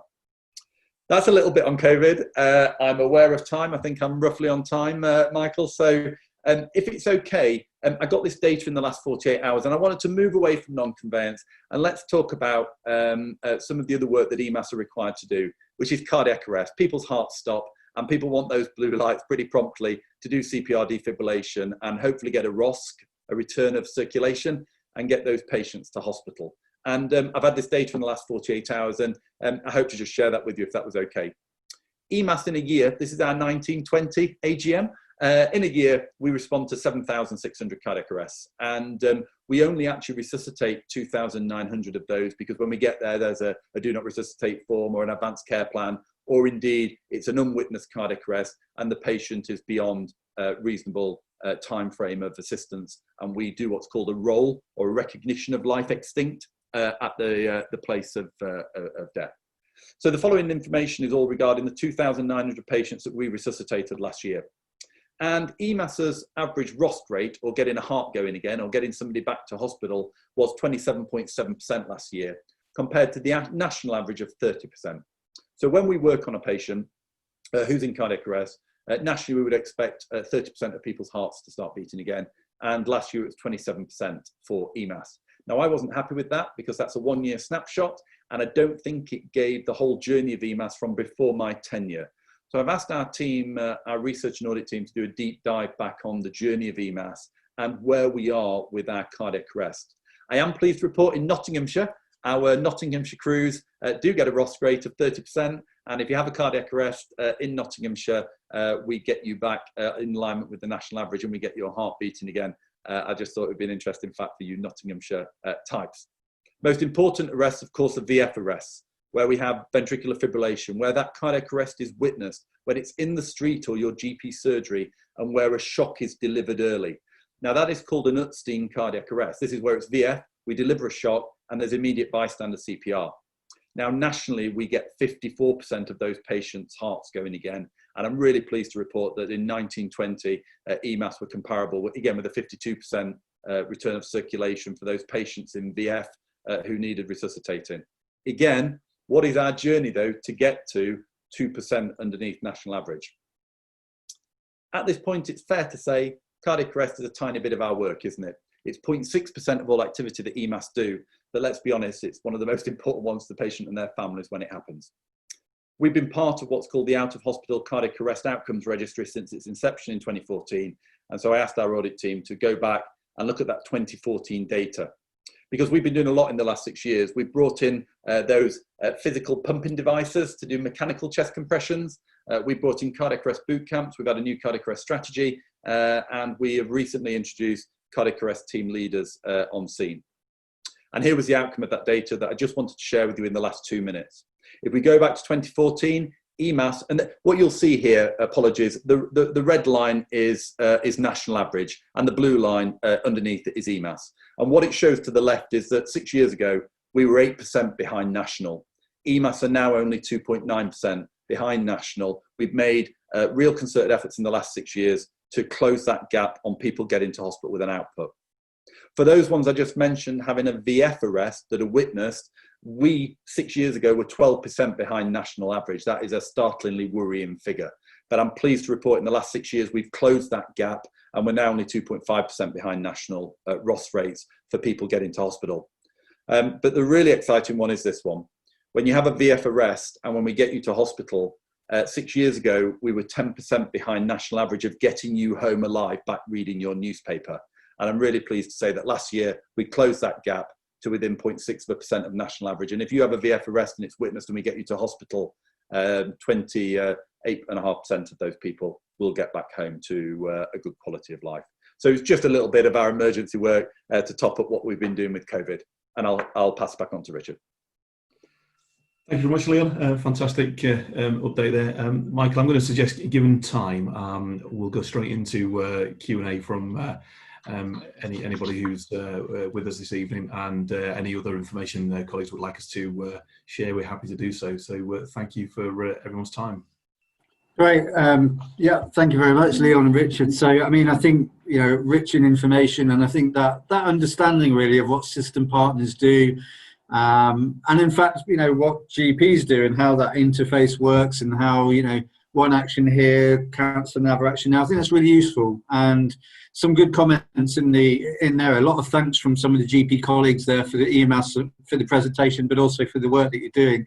Michael, we have to apologise. We haven't been able to see those questions with the slides, so I've got absolutely no idea what people have commented on. So if you are able to share any of the more questions, that'd be great. Yeah, I'm going to give you some questions. I'm going to have preloaded some for you, so I'm going to give you some questions. But the I'm just summarising the comments really. So there's lots of good comments from people who are feeling that it's been very informative, and appreciate your time, I think, and appreciate more maybe what you've been doing through COVID, and the fact that you've been able to change things around. The first question I've got though, and Richard or Leon, whoever wants to take it really, the first question I've got that came into the box was as follows. So, and I'll paraphrase maybe in parts. So why are ambulance staff not carrying urine dipsticks? They do have a role, e.g. to look for ketones in a diabetic patient as an aid to diagnosing ketoacidosis. That was one question. Yep, I think that's definitely one for me. I brought this up on the LMC engagement meeting a couple of weeks ago. My understanding was we did have urine dipsticks out there with a cadre of paramedics a few years ago called sort of community paramedics, or what we call our ECPs, emergency care practitioners. That sort of role has been slowly phased out as we're now bringing in our specialist practitioner role. And I am delighted to tell you that specialist practitioners not only have urine dipsticks, but they also have keto testing strips as well for diabetic ketosis and dehydrated patients. So they will be being rolled back out there. I think the question I've been asked before, Khalid, was regarding urine dipsticks for urinary tract infection in nursing home residents. And obviously you're all aware, without teaching people to suck eggs, of the NICE guidance on urosepsis and diagnosing UTIs from urine dipsticks in patients. And it was felt as though it wasn't adding to the clinical picture when we called GPs or when we called 111 in order to get clinical input. So it's something I'm happy to take away again. We are phasing back in urine dipsticks with the right practitioners who can analyse their findings and then do something with it. But I don't have ubiquitous urine strips across 6,000 vehicles and 2,000 patients a day, because they wouldn't be used very often. Great, thank you very much, Leon. Thank you. The second question I've got then is, could you share your paramedics? So this is a really good question, actually, because I think one of the things that we've talked about pharmacists and PCNs, primary care networks, we've also talked about paramedics, and there is this danger really that with the emergence of primary care networks that there could be a drain of staff and professionals from other professions. So this question was a clear one really. So could you share your paramedics with primary care networks on a secondment basis and share the workforce? So the short answer to that one is yes, absolutely. This is a great opportunity for the ambulance service to work differently with the local health systems, and there is equally an aligned challenge to this as well. Because if we go to a position where we lose significant amounts of paramedics, then clearly that's going to impact on our ability to deliver a core service. We have a down skill mix, so then the care we provide will not be of a high standard, and more people will then probably be conveyed to hospital. So there's a golden opportunity here for us to work together to be able to give rotational opportunities for paramedics, and the win-win there is that they get an opportunity to personally develop, and then when they bring their skills back into their ambulance role, back out, be it in a car or on an ambulance, then there's a benefit to the patients that they're responding to. So Leon and others are working through should we say, what is the offer stroke proposal. What we want to try and do is get this as aligned as possible across the whole of the system, because if we have a really fragmented model, we're going to be in a situation where we'll be doing things differently in each areas. But my prime concern here is for us to not lose paramedics, and of course we can't prevent people from progressing and developing professionally. That's that's not something we want to do, but equally we don't want to impact on our ability to provide a core service. So the more we can do here to develop this position, the better. And I'll go back to my original point of yes, absolutely keen to support this. Yeah, I wrote out to all GPs in primary care network CDs in June, July, saying that EMAS were committed to working with primary care networks in order to understand the ask. It's been led by one of our assistant directors of strategy, Claire Hodgson, who has just pulled a specification document together to share with primary care networks. But what's becoming clear, Michael, is that what the needs are in Leicester city centre and Nottingham rural and Derbyshire and Lincolnshire rural are all very, very different.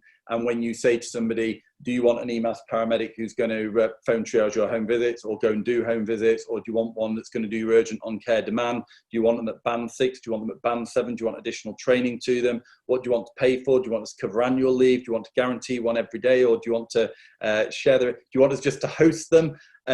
It's everybody comes back with something different. So I'm now in a situation with hundreds of primary care networks wondering what the EMAS offer is, and we're currently regrouping because I think I probably need to articulate now what the EMAS offer is, and then decide whether that's something you want. So maybe using my experience as a GP, my experience of EMAS, my experience of the paramedic scope of practice and skill set, to maybe try and articulate, particularly with recent experience of what our paramedics have been doing and the recent training I've been giving our new specialist practitioners, maybe where that best fit might be. So it might be time for EMAS more to not dictate what you're going to get, but maybe say what the best fit is and sort of discuss what the offer might be.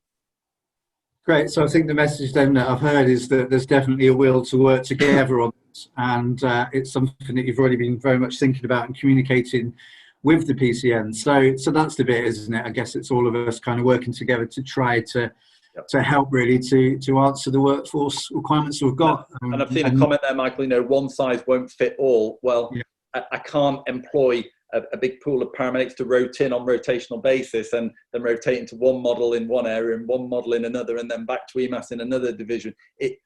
That won't work. And likewise, you don't want a different paramedic every week where you're forging those relationships and getting their NHS ID card uploaded for your practice patients. So it has to be enduring. It has to be for the right amount of time with the right clinicians, and it has to be the right skill set for your needs. And I am very aware that one model won't fit all, but I don't know how else EMAS can offer something across our 5 counties. No, that's really helpful. Thanks, Leon. And we have some PCN clinical directors on this webinar, so they've got that straight from you as well, which is helpful. There are some linked questions to that. So one of the questions was, if staff is shared, what happens if the EMAS requirements become red, i.e. if you have that urgent need and you're sharing staff? Is there, a temptation to almost to redeploy or, move people out? And I know, I accept that you're not in a place where you've got this drawn up yet anyway. No, I can answer that directly. So we do not yet have those paramedics that would come into that primary care rotation. It might be some of our internal staff, but it would be your monies, it would be your primary care network funds, and it's your monies to provide a paramedic to you. So what we wouldn't be doing is robbing Peter to pay Paul. We're not going to take 100 paramedics off the front line to rotate them into primary care, and then when it all gets a bit sticky in December, say, well, we need them back at EMAS to go in a frontline truck. That's not how hosting your staff for your service would be. So there would be your paramedics working alongside your service throughout the winter and throughout the year. But we would be recruiting new staff based on a memorandum of understanding that we host, you pay. Great, that's really helpful, thank you. A slightly associated question. So one question was, are you involved with the paramedic course that's just starting up at Nottinghamshire University? Yeah, aware of that at Clifton campus. Yeah, I don't know if Richard wants to comment, but yeah, we've got an educational institution now set up at Clifton University. We've got EMAS Home there, and indeed a course that's running.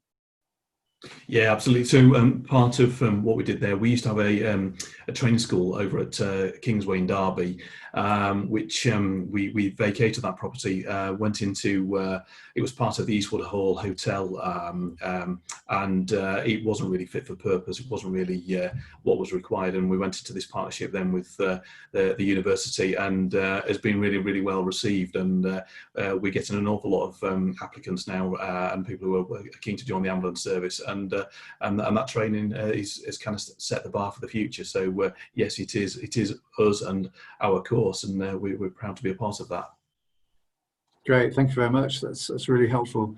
Okay, another question we got then. So this has obviously been quite thought-provoking, your talk there. So that's good. Really good. That's a good thing. Nobody nodded off into their gin then. Well, we can only see the number of participants. Unfortunately, we haven't got a camera into their houses, so that's a shame, isn't it? Okay, so another question there. This was more in response to one of your slides on there. So this was the GP pathways graph. Looks as if the results were returning to the less good pre-COVID situation. And do you have any reasons why that might be, and any actions to mitigate? Yeah, I think that's talking about this graph, isn't it? The one where it's starting to go up again. Some of that is down to activity, so we saw sort of increasing spike of activity. Those graphs go up to sort of July, August time. So we started getting busier again. That means that the crews are under slightly more pressure to make a decision: are they going or are they not going? And indeed, I haven't actually analysed why it is going up. But I guess there is a little bit of fatigue as we were 3-4 months into COVID. Maybe things were less novel, and we got a bit tired. But I don't know why that's going up. I haven't heard anecdotally from my crews, Michael, that is because GPs stopped answering our calls for help. So my understanding is that's not because of anything that you've been doing. That's probably just more to the types of patients that we were seeing requiring ED or a different pathway to GP. It could be, of course, that we've then increased the awareness of the GP in the control room. And I have to say that has been a very popular thing for our crews to ring an 0115 number and get access to a doctor in the control room with the full ambulance service record, primary care record, and access. I think that there has been an element of we will use our own doctor in the control room, particularly understanding the pressure on primary care, but that's purely anecdotal. Brilliant, thank you. Thanks, Leon. Okay, so we've got two quite similar questions here. So this is really about the near future and winter pressures. So there's a question about, are you ramping up staffing levels in anticipation of a spike in demand in flu season and other possible spikes in COVID cases? So is there a ramping up going on?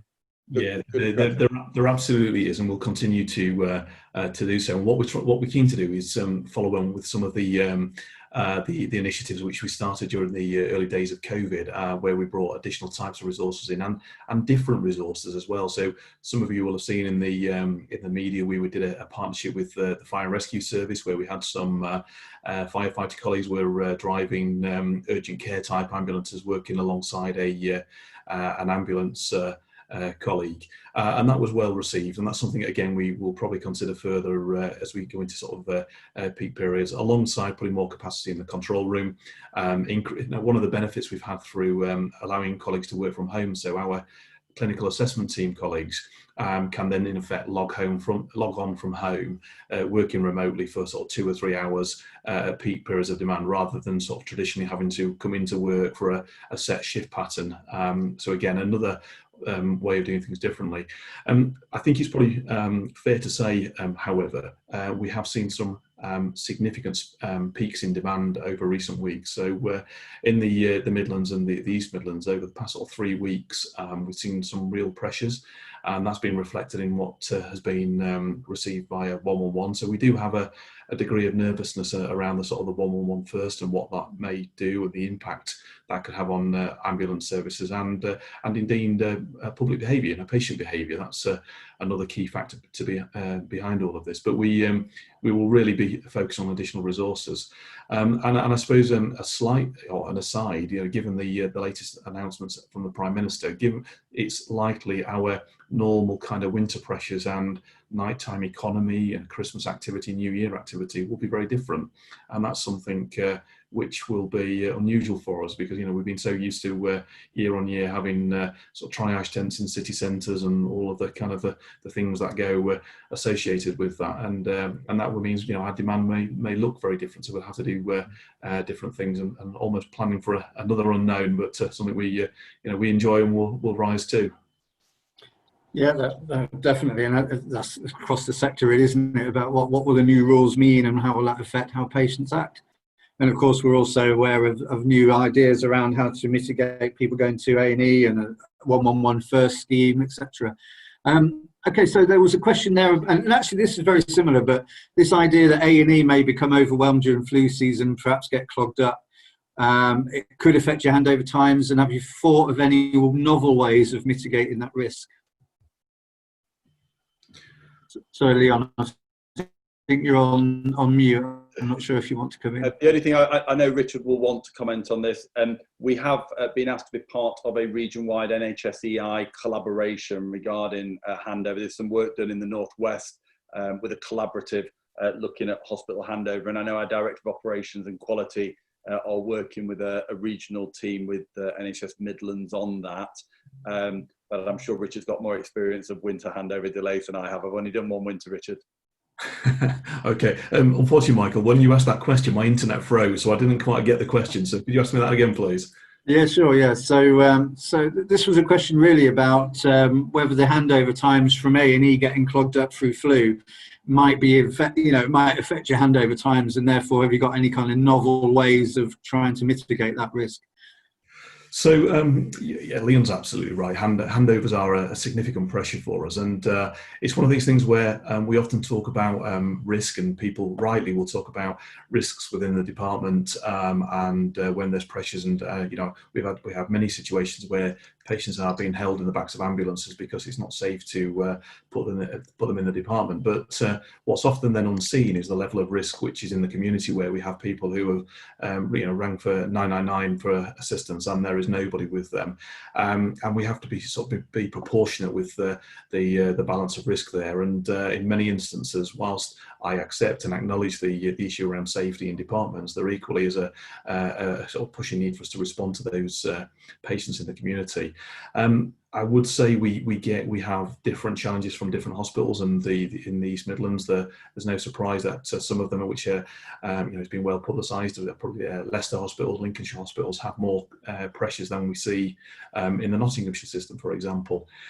Having said that, as a regional provider, one of the challenges we face is that when the crews are backed up in Leicester, then you end up with situations where the ambulances may have to then leave Nottinghamshire or Derbyshire to go into other areas to respond to patients. And it can also drive patient demand. So people may kind of not go to their local hospital, may go to other hospitals where they feel they'll get seen quicker. So sometimes a hospital 30, 40 miles away from you may sort of think, well, actually, what's this got to do with us? But actually it does have a real impact on the whole operation and how we deliver. Now, handovers are a national problem, and there's lots of communication around expectations from from the national system around handovers, but we're also very realistic, and we can't simply just apply a metric and expect that we'll get our crews back all the time within 15 minutes. And of course, sometimes when you take patients in, it's due to the patient's condition, it's not realistic to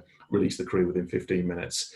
Having said that, we do have to continue being innovative, and there was an example which was used in Leicester during the last winter, where there was where in fact they called it a pod, and it was almost like a porter cabin type model where low acuity patients were cohorted in that area prior to going into the ED, and that's something which I suspect will be used further in that area. But it's not something we've had to do in the local system to Nottingham and Nottinghamshire, and I'm hoping we'll continue with some of the positive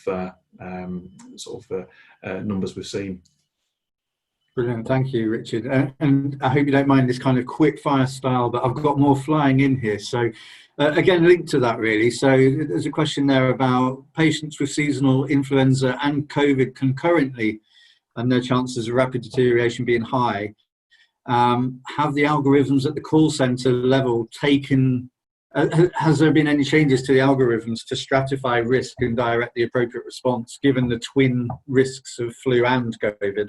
So yes, and I'm sure Leon will come in on the back of this. So this is where we spoke about what they call card 36, and this is a pandemic flu triage card, and this is what's been it's been utilised by all ambulance services across the country. So we all, in effect, go up and down the levels at the same time. So there are 4 levels to the pandemic flu. We moved up to level 1 previously. We stepped down now. It's highly likely we'll have to step back up again given some of the trends and some of the slight variances you see. Some ambulance services are also the 111 provider, and now we're not in the East Midlands. That's provided by DHU, and the way we operate is we use an AMPDS, so Automated Medical Priority Dispatch System triage algorithm, whereas the 111 system use NHS pathway. So there are some variances between the two systems, but they do speak to one another. So we will be in a situation where 111 will automatically pass calls to 999, and there is an ability for 999 to pass back to the ones. But yeah, the system is sensitive, but I would probably describe it as quite a rudimentary triage system as well. It's not perfect, and it can't be. And often, if you were to sort of listen into some of the calls when they're made, when people are asked specific questions and the call takers are not allowed to go off script, when they ask someone about their breathing, it's very, very simple to go into a highly escalated response by somebody saying how severe their breathing is, or the respiratory rate, for example. So it's a rudimentary system, but it's not perfect. Great, thank you, Richard. Very comprehensive reply. I appreciate that. I've got more and more. You're obviously, we're going to have to book you every year. I hope you don't mind, but we're going to have to get you each year because you're getting so many questions. Okay, I've got another one here. So there is a link here to the PCN rotations, and almost a situation where perhaps the PCN might employ the paramedic and almost offer rotational posts to EMAS.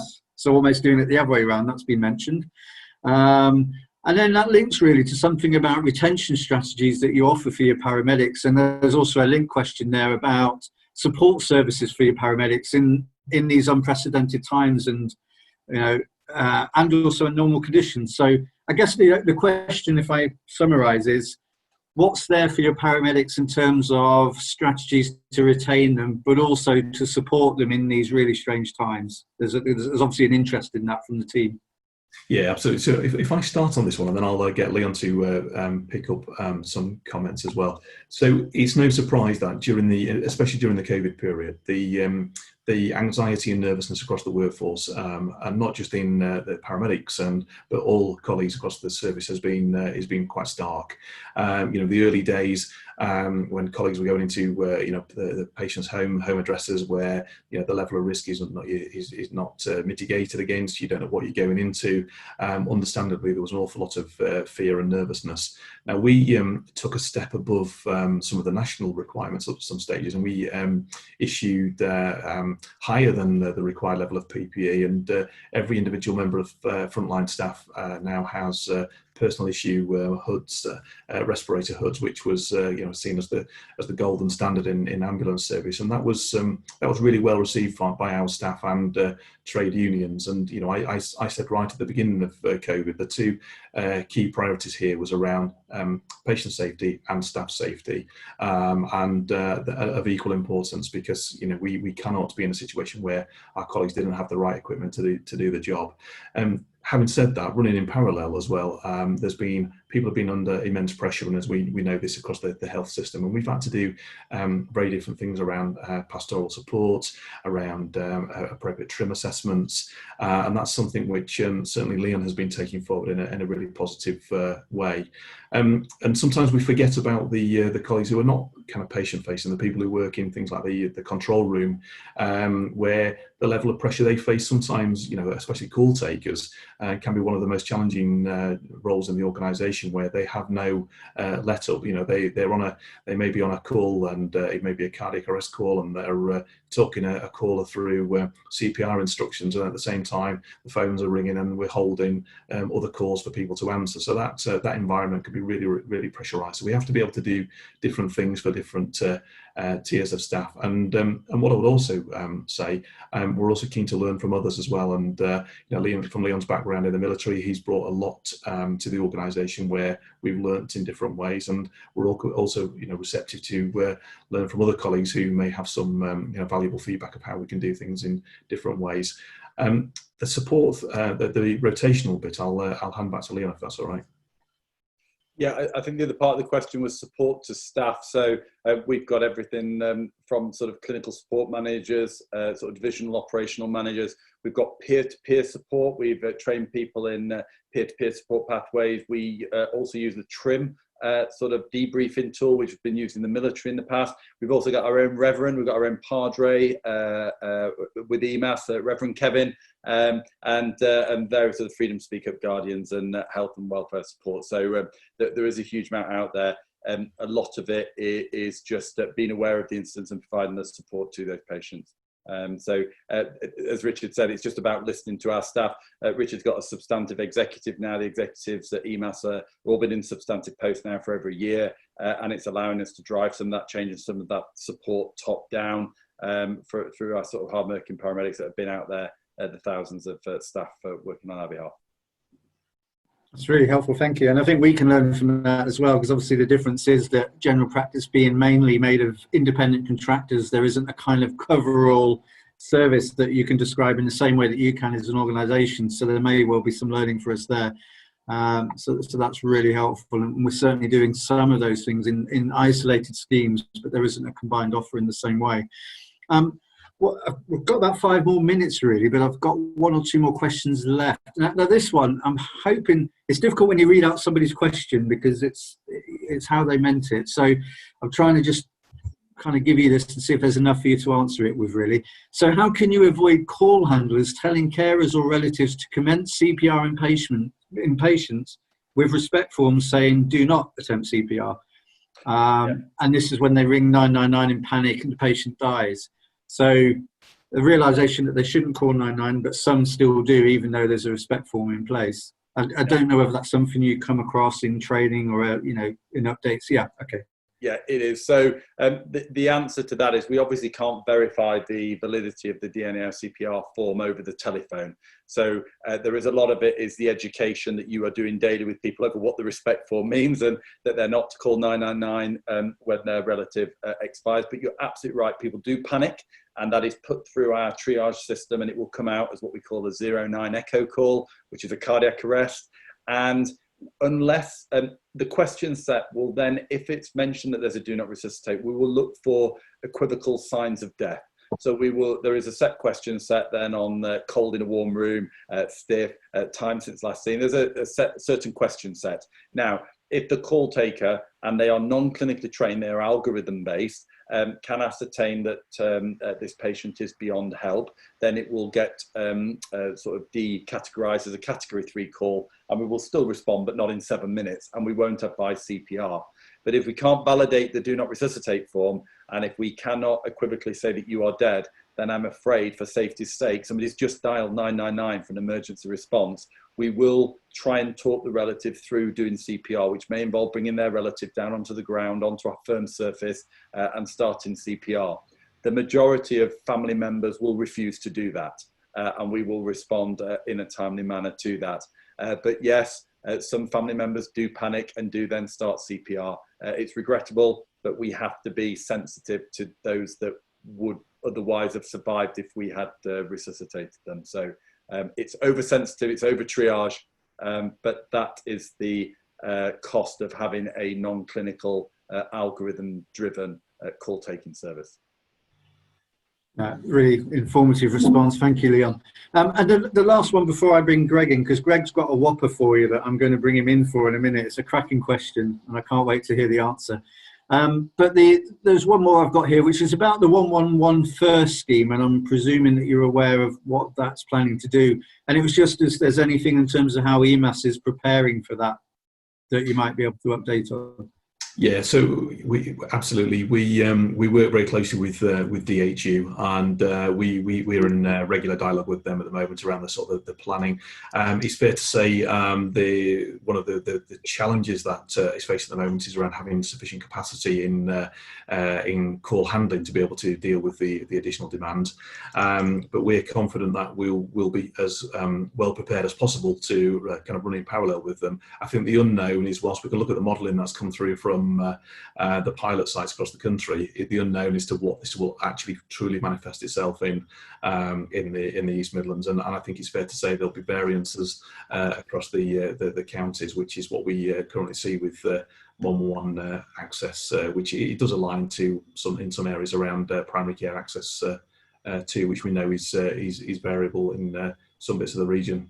Yeah, we've got a foot at the table is the answer. So EMAS have been involved in the discussions with NHS EI Midlands. I've been there with Director of Operations, but we were really keen to add to their risk register that 111 is again a sensitive triage system which over triages because it's risk adverse, and therefore a patient with chest pain may have made their own way to ED, but in these circumstances may get triaged for an ambulance response. So we've asked for a potential impact on ambulance through 111 to be added to the risk register, because we just want to make sure that that is captured. We're worried about over triage, and we're worried about patient health seeking behaviours who may not be able to go to ED, might call 111 first for another disposition, let me call it.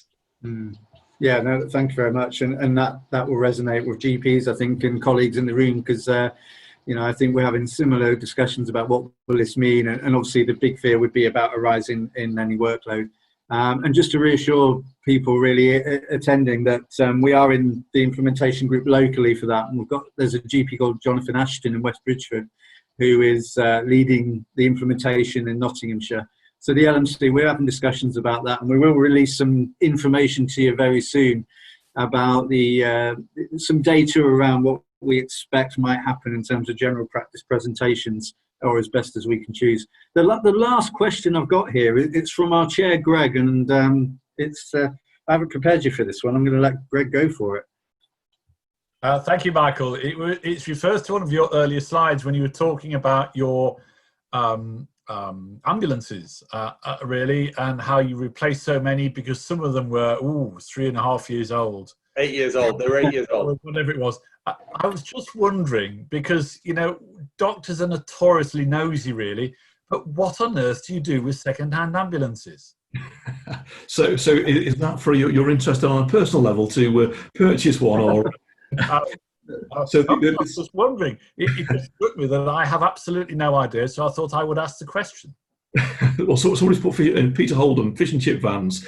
The simple answer to that: all of the vehicles, when they're decommissioned, go to auction. Some are bought by other ambulance services or private ambulance services.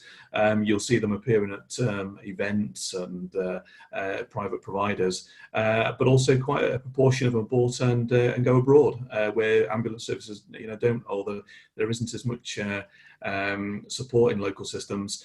And Leon's quite rightly put around volunteer ambulance services. We have in the past gifted them to some of the sort of third world countries, and that's something which we have done in a supportive manner. But there are all sorts of rules around what you have to do to be able to make sure that all of the insignia and recognitions are removed. It's quite a strict process, but the short answer is an auction. So if you get to the right auction house, you'll be able to put a bid on one.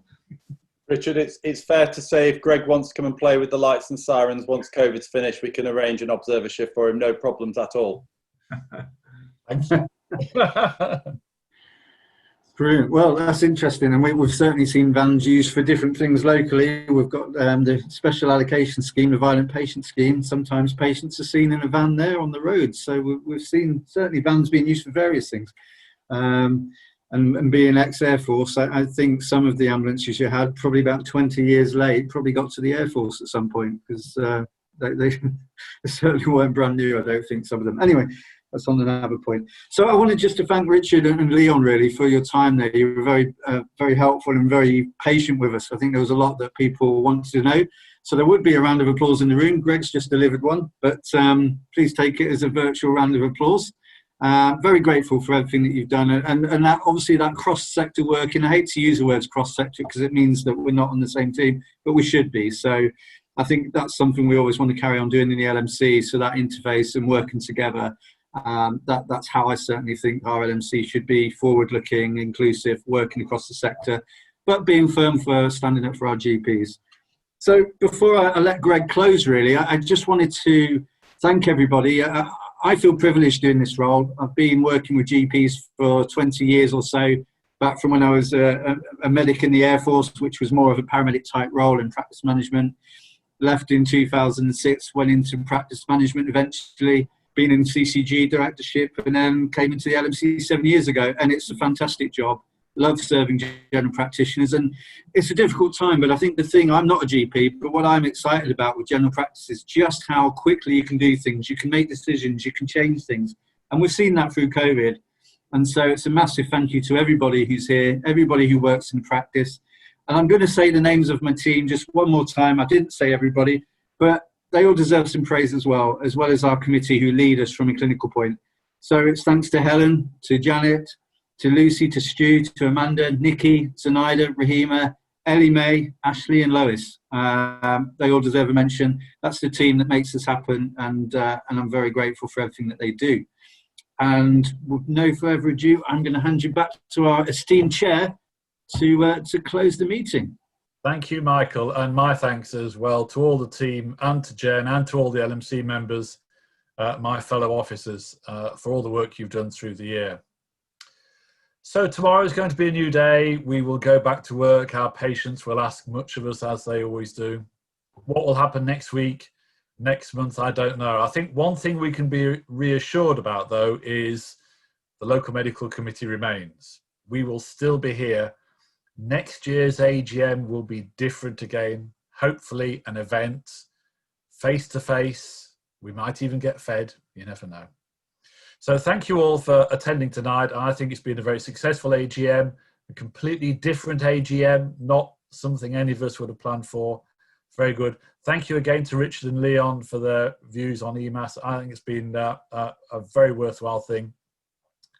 I would wish you a safe journey home, but nearly all of you are at home. So enjoy the rest of the evening. Thank you once again. Good night. Thank you.